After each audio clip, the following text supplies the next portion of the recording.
Shalom, bien-aimés dans le Seigneur. C'est votre servante de l'Éternel, Pamela Kassingele. Aujourd'hui, nous sommes là pour continuer avec le message reçu de la part de l'Éternel pour ce qui va arriver à la suite du temps. Précédemment, nous avons parlé de l'enlèvement. Nous avons dit que l'enlèvement est imminent parce que nous sommes déjà au 7e jour du repos de l'Éternel. Et le 7e millénaire du temps de la fin de notre heure. Alors, tel qu'il est écrit dans Genèse 2, 1 à 3, la Bible nous dit, « Ainsi furent achevés les cieux et la terre et toutes leurs armées.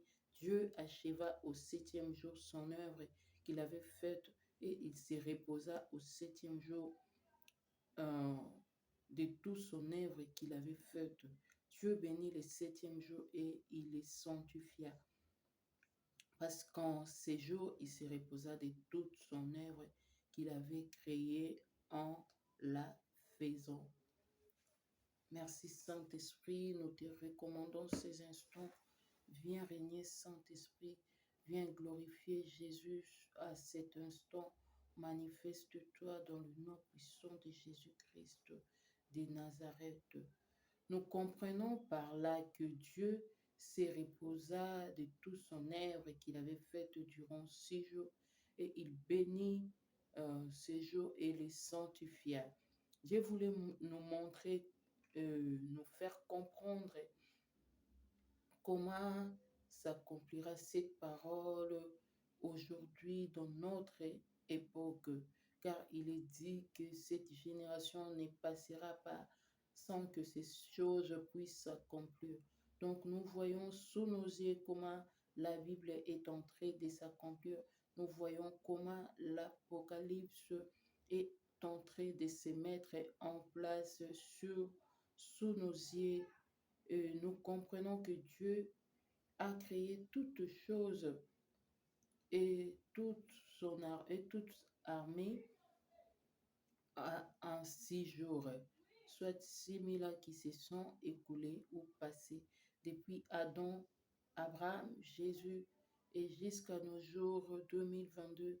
Donc, ce qui fait que 6 jours s'étaient déjà écoulés. Nous sommes déjà en 2000, au 7e jour qui est le 7e jour du repos de l'Éternel, le 7e jour de la sanctification où Dieu a béni ces jours. Et pour rendre sa gloire. Voilà pourquoi Dieu nous a mandatés pour faire appel à la repentance qui est aussi l'une des voies par laquelle qui va amener son peuple à la sanctification et obtenir la bénédiction de Dieu. Le Saint-Esprit me faisait comprendre que nous sommes au-dessus dans les jardins d'Éden. Il nous a placés dans nos familles, nos églises, nos lieux de travail, dans de divers endroits pour les garder, les cultiver et se multiplier. Voilà pourquoi l'Éternel a fait appel à la repentance pour être sanctifié, alléluia, et aller à la rencontre de notre Seigneur Jésus, qui est notre époux et l'époux de l'Église. Après être sanctifié par le sang de l'agneau et se réconcilier avec Papa, qui est notre Dieu le Père, l'Église doit passer aussi dans le fait de la sanctification que la tribulation. Pourquoi la tribulation? Parce que le peuple de Dieu ont tombé dans le péché. Ils sont dans les mélanges. Ils sont dans le compromis avec les diables. L'Église est dans le mélange. L'Église qui est l'épouse du Christ est dans la désobéissance telle que ce fit avec Ève dans les jardins d'Adam. L'Église du Christ est l'Église du Christ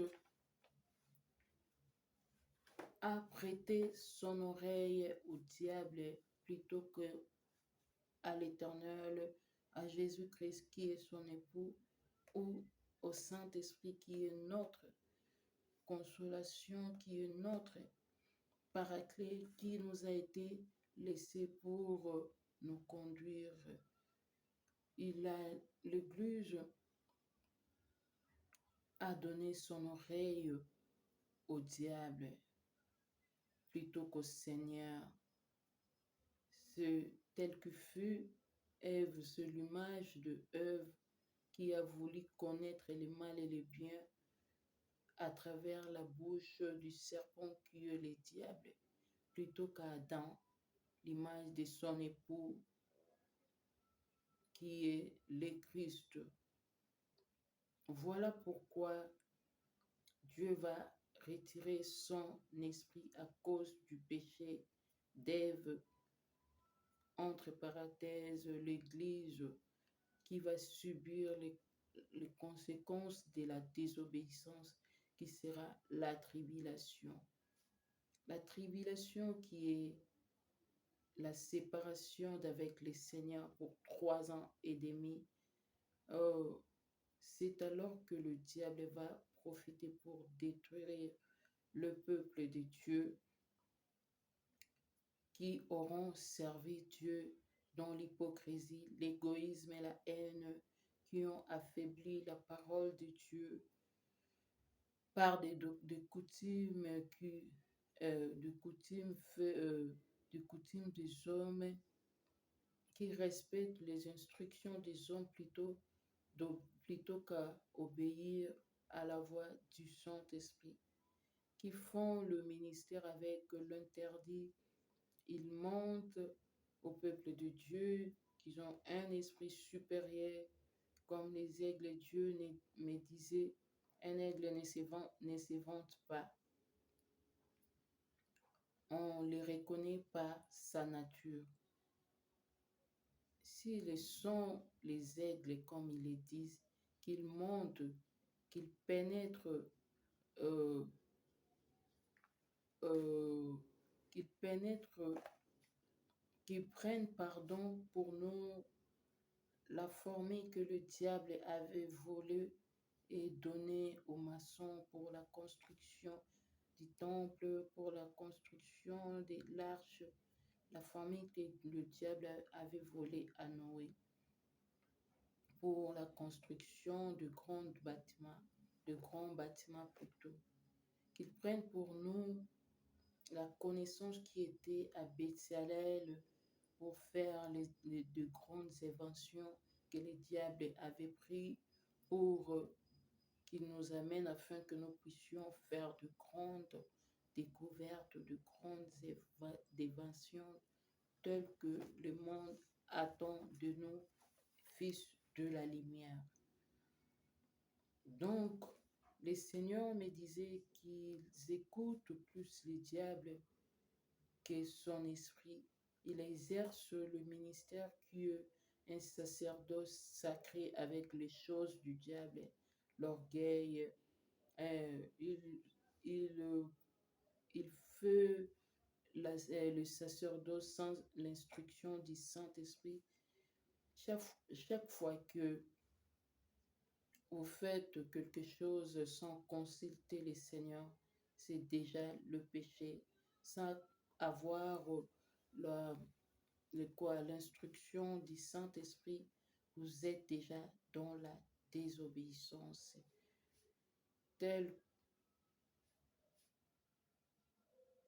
Le Seigneur me disait, faire du séminaire, faire les sacerdoces sans lui consulter. C'est comme si dans 2 rois, les rois qui a abandonné Jésus, qui a abandonné le Seigneur pour aller consulter d'autres dieux. Donc, Vous savez, vous connaissez la suite de ces rois. Il était frappé, il était mort. Euh, Déjà, les péchés, le Seigneur me disait déjà les péchés euh, est déjà entré dans l'Église. Parce que beaucoup font des services de sacerdoce. Ils demandent des offrandes, soi-disant, pour survenir à un besoin quelconque de l'Église ou faire un culte selon leur, ou ils font un culte selon leur modèle, selon leur désir pour leur satisfaire, plutôt leur désir, ayant les soucis du bâtiment instancile de la maison de Dieu plutôt que d'avoir les soucis des âmes que Jésus a payé un grand prix à la croix. Ils roidirent leur cou comme Israël, ils se révoltèrent comme était, comme ce fut à Massa et Meriba. Dieu me dit, ils leur arriveront comme ceux arrivé à Israël. 2 Rois 17, 11, 18. Voilà pourquoi l'Esprit de Dieu va se retirer et les yeux s'ouvriront et ils connaîtront le bien et le mal comme fut au commencement avec Ève, qui a voulu connaître le bien et le mal à travers la bouche du diable qui les serpents anciens. Et ils se rendront compte de leurs péchés, tel que nous dit Ésaïe 6,5. Donc l'image du commencement de la jeunesse, la désobéissance d'Adam et Ève va s'accomplir à ce temps de la fin. En même temps, ce fait de la tribulation sera pour tester et euh, éprouver le peuple de Dieu et séparer les faux du vrai, les brebis d'avec le bouc, l'ivré et le bleu, mais aussi laisser à chacun le libre arbitre de choisir où il passera son éternité, soit avec Dieu ou avec les diables. Ceux qui vont survivre, ce sont ceux qui auront bâti leur maison sur les rocs qui est le Christ, une profonde intimité avec le Saint-Esprit, un amour sincère avec Jésus-Christ, par ceux qui ont choisi le bien et la gloire éphémère de ce monde. Donc, sur ces hommes qui vont passer à la tribulation, c'est pour atteindre la maturité spirituelle et le salut de l'âme qui est, qui est atteindre la stature parfaite de Christ, et, qui est aussi un état d'homme fait à la stature parfaite de Christ. Ce fait sera pour purifier et sanctifier l'Église tel qu'il est écrit pour les 7e jours et il est écrit dans Daniel 1,7. Donc, Dieu va sanctifier l'Église qui est l'épouse du Christ parce que c'est le 7e jour et le 7e millénaire afin qu'elle soit prête pour la noce de l'agneau. Afin que cette Église, soit sans tache ni rude, comme nous le dit Éphésiens 5, 27. Mais gloire soit rendue à notre Dieu parce que ces jours seront abrégés à cause des élus. Et qui sont les élus de Dieu à ce temps de la fin? Ce sont ceux qui ont accepté de porter leur croix, de marcher dans les traces de notre Seigneur Jésus-Christ, de donner leur vie pour les autres, tel que fut le Seigneur Jésus-Christ qui l'a fait pour l'humanité tout entière. C'est-à-dire, ils ont passé par la croix, mourir et porter le péché des autres comme Christ l'a fait. Mais seulement, cela se fait, se passe spirituellement. À d'autres termes, ce sont les cavaliers de l'Apocalypse 6. À d'autres termes, c'est sept cavaliers qui sont représentés à Apocalypse 6.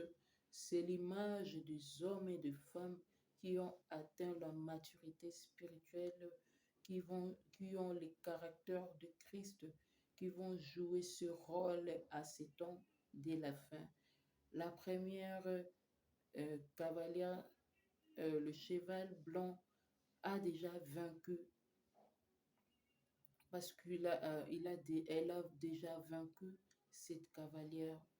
Elle a déjà joué le rôle de, de, ces- de celui qui vient au cheval blanc. Donc, il nous reste les 6 cavaliers qui viendront sur d'autres chevals.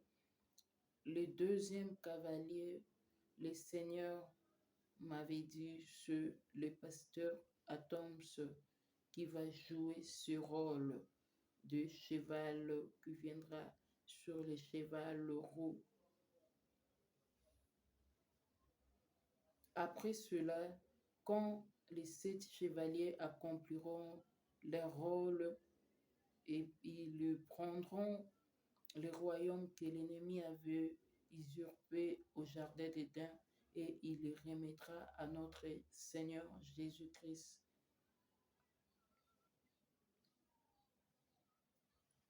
Voilà à quelques mots bien-aimés dans le Seigneur, ce que je voulais partager avec l'Église du Seigneur.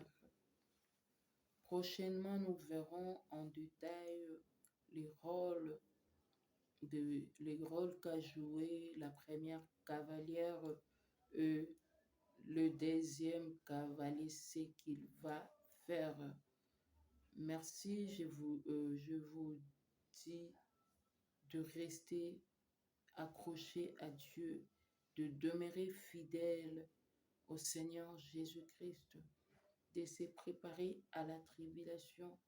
La tribulation, c'est une étape qui va amener l'Église du Seigneur à la sanctification, à la purification de l'âme et au salut de l'âme.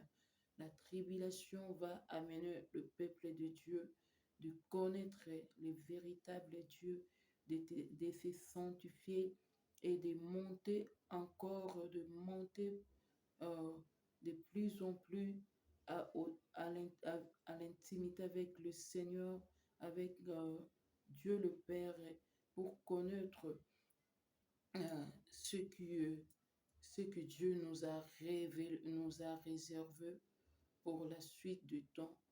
Il y aura, il y aura une grande, une grande puissance, il y aura une grande couverture de la connaissance qui va venir à la suite du temps après l'ouverture du deuxième sceau. Le, donc le deuxième cavalier, il viendra avec une grande connaissance des choses de Dieu. Nous ne sommes que les précurseurs. Nous sommes là pour préparer le chemin de celui qui va venir. Bien-aimé dans le Seigneur, Les mondes ne sont pas distraits, seulement nous, les chrétiens, qui sommes distraits. Les mondes savent le rôle que chacun doit jouer à ces temps de la fin. Les mondes se préparent, ils savent qui doit jouer le rôle de quatre bêtes de l'Apocalypse de Daniel. Les mondes sont au courant, ils, sont, ils ont la connaissance de toutes ces choses, de l'Apocalypse, de ceux qui vont arriver. Seulement nous, les chrétiens, nous sommes ignorants de ces choses. Quand nous verrons une personne parler de la sorte, les autres vont nous taxer de tous les mots, mais nous sommes là pour accomplir la volonté de Dieu. Nous sommes là pour accomplir notre mission sur terre. C'est à quoi Dieu nous a appelés à ce temps de la fin. Ce n'est pas, nous ne les faisons pas par de vaines pensées ou quoi que ce soit pour nous glorifier. Non, c'est parce que le Dieu, l'Éternel, le Dieu de toutes choses, nous a mandaté de le faire pour arriver et révéler ces choses. Donc nous sommes bien équipés pour le faire. Alors nous avons subi toutes sortes d'attaques, mais grâce à Dieu, grâce au Seigneur Jésus qui nous a donné la victoire de par euh, la croix il y a 2000 ans. Donc la parole nous dit, ils ont vécu à cause du sang de l'agneau, à cause de parole de notre témoignage. Voilà pourquoi nous sommes les témoins fidèles. Dieu nous a montré ces choses, nous a révélé ces choses pour être des témoins fidèles et pour l'annoncer à son Église. Soyez bénis, demeurez bénis, le peuple de Dieu. Accrochez-vous à l'Éternel. Accrochez-vous à la parole de Dieu. Lisez la parole, méditez la parole. Ayez cherché l'intimité avec l'Éternel, notre Dieu, pour accomplir notre mission à ces temps de la fin. Prochainement, nous allons continuer par la grâce de Dieu. Que Dieu vous bénisse. Soyez bénis dans le nom puissant de Jésus-Christ de Nazareth. Alléluia. Yes. Merci Saint-Esprit. Merci Jésus pour ta présence. Merci pour ces moments merveilleux que tu as permis que nous passions dans ta présence pour informer quelque chose à ton peuple. Reçois l'honneur et la gloire dans le nom précieux de Jésus-Christ de Nazareth. Amen. Ciao. Bye bye. À la prochaine.